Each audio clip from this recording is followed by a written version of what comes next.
Pagi telah tiba, rembulan sudah saatnya menyelesaikan tugasnya hari ini. Digantikan cahaya mentari yang tak kalah terang benderang bersama sang awan cerah yang mendampinginya. Kicauan burung perlahan mengisi kesunyian setelah melewati hening yang malam. Tak lupa suara lalu lalang kendaraan yang menandai sibuknya pagi itu.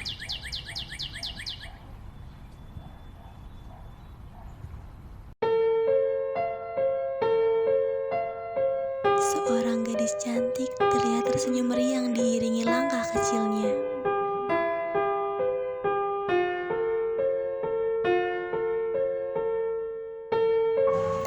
Setibanya di lorong sekolah, ia terlihat berjalan mengendap-endap lalu memasuki sebuah ruang kelas.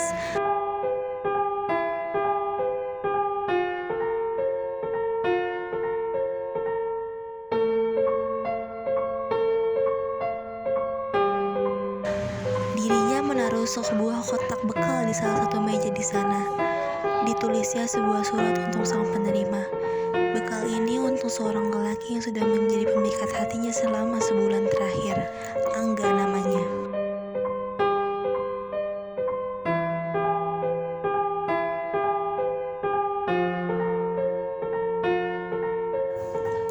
Ia terlihat berjalan mundur berusaha mengawasi sekitar. Ia takut ketahuan jika selama ini yang menaruh bekal di meja Angga adalah dia. Hingga tiba-tiba seseorang mengejutkannya.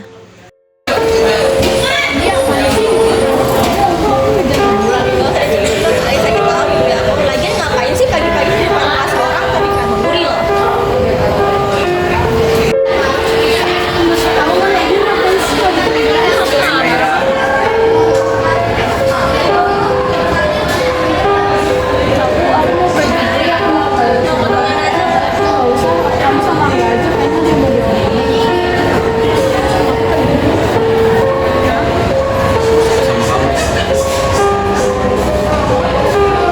Sedangkan di balik dinding pembatas terlihat Alea yang sedang mengintip pembicaraan keduanya.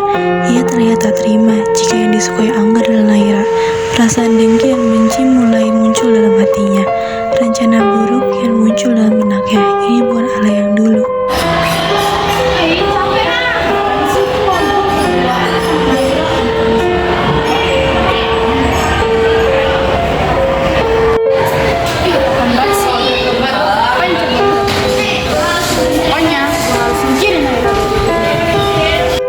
Semakin hari kedekatan Naira dan Angga semakin terlihat.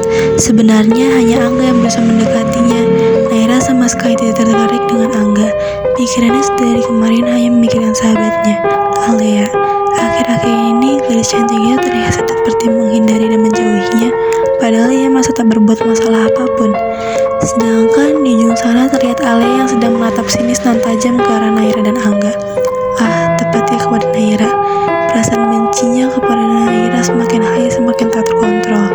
Ia tak terima jika yang Angga suka itu Naira, bukan dia. Bagaimanapun caranya, ia harus menyingkirkan Naira segera agar semua atensi Angga hanya untuk dirinya.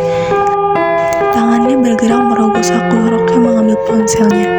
Tangannya bergerak lincah menekan beberapa tombol di sana dan menghubungi seorang yang sangat dipercaya. Ia memiliki rencana cerdik dan ini akan membutuhkan orang lain tentunya.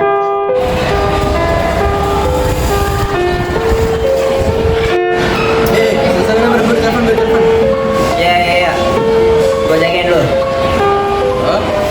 Emang jadi Apaan? gue butuh bantuan lo nih. Bisa nggak bantuin gue? Bantuan apaan? Masih lo kesini aja dulu, nanti kita ketemuan. Ya udah, gua kesana. Sang mentari perlahan meredup membawa sebuah cahaya langit oranye yang begitu indah dipandang mata. Senja, ini sudah waktunya pulang sekolah. Seorang gadis manis kini tengah mengayunkan kakinya berusaha meredakan kebosanan yang terus melanda dirinya. Sudah beberapa jam ia lewati hanya untuk menunggu sahabatnya agar dapat pulang bersama seperti biasanya. Namun, kenapa kali ini berbeda? Si sahabat tak kunjung muncul walau langit kini semakin gelap. Naira, gadis itu dibuat cemas karena kehadiran temannya tak kunjung datang. Tapi, apa mungkin Alea sudah pulang duluan?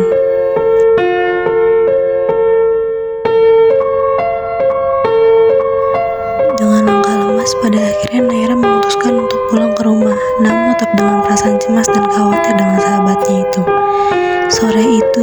Di bawah langit senja, Naira berjalan seorang diri tanpa sosok Ale yang selalu menemaninya.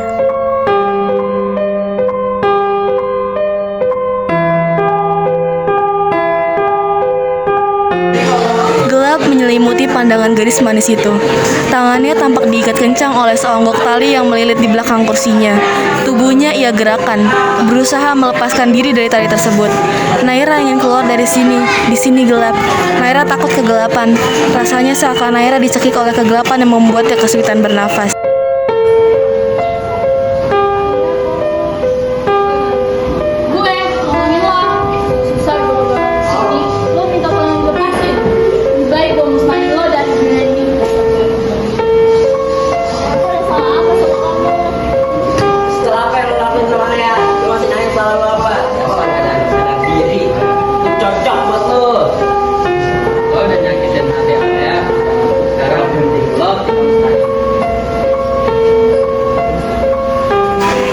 Tanpa sadar, di balik jendela di sana terlihat seorang gadis dengan tubuh kecil tengah bersembunyi sembari merekam apa yang baru saja ia lihat sebagai bukti nantinya.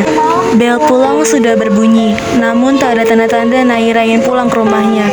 Ia terlalu betah untuk duduk di taman seorang diri hanya untuk menenangkan dirinya, melihat di indahnya senja yang begitu cantik.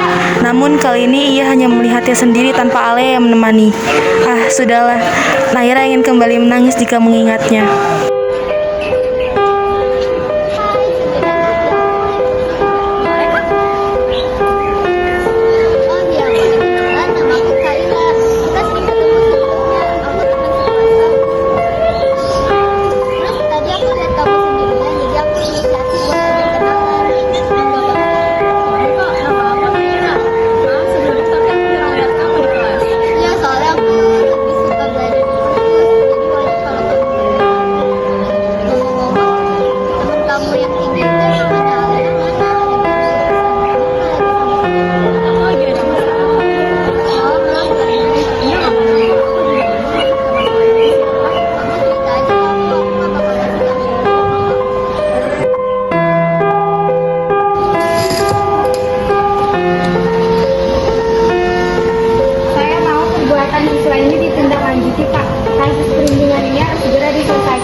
Karena itu saya melaporkan kasus ini kepada Bapak. Bapak adalah wali kelasnya. Pasti Bapak paham akan kepribadiannya masing-masing. Bapak harus menyelesaikannya dengan kepala dingin. Sebelum itu saya berterima kasih kepada Bapak karena Bapak sudah mau mendengarkan saya. Terima kasih atas laporannya ya, Pak. Sebisa mungkin saya akan menangani kasus ini. Keesokan paginya pun, Naira dan Alea dipanggil ke ruang guru. Alea, Naira, kalian pasti saya udah tahu ya kenapa dipanggil sini. Nggak tahu Pak. Alea, kalau kamu sedang ada masalah dengan Naira, seharusnya kamu bicarakan itu dengan baik-baik, bukannya malah merundung Naira. Bapak tidak suka dengan kekerasan yang kamu buat itu. Bagaimanapun Naira adalah teman kamu. Sekarang ceritakan masalah kamu, Alea. Kita uruskan masalah ini dengan kepala dingin. Karena orang-orang beriman itu sesungguhnya bersaudara. Sebab itu damaikanlah antara kedua saudaramu. Dan takutlah terhadap Allah, supaya kamu mendapat rahmat. Seperti yang terdapat dalam Quran surat Al-Hujurat ayat 10.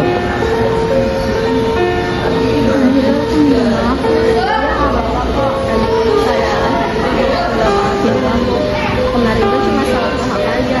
Aku sebenarnya nggak ada suka sama Angga. Kemarin aku kenal dia bukan karena kamu, tapi karena hati aku sendiri. Jadi sekarang kamu bisa bebas buat deketin dia.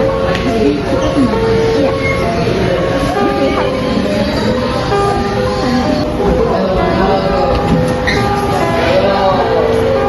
Alea, kalian udah pada baikan?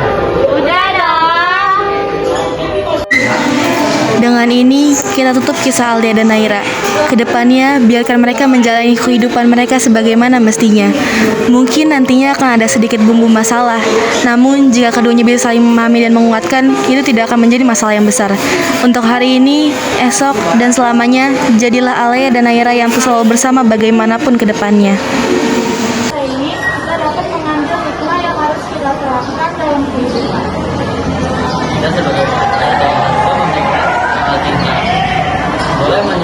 sudah berlebihan hingga berakhir seperti yang diminta tadi. Lebih baik kita fokus Islam dulu cara belajar kita agar kelak di masa depan menjadi orang yang sukses.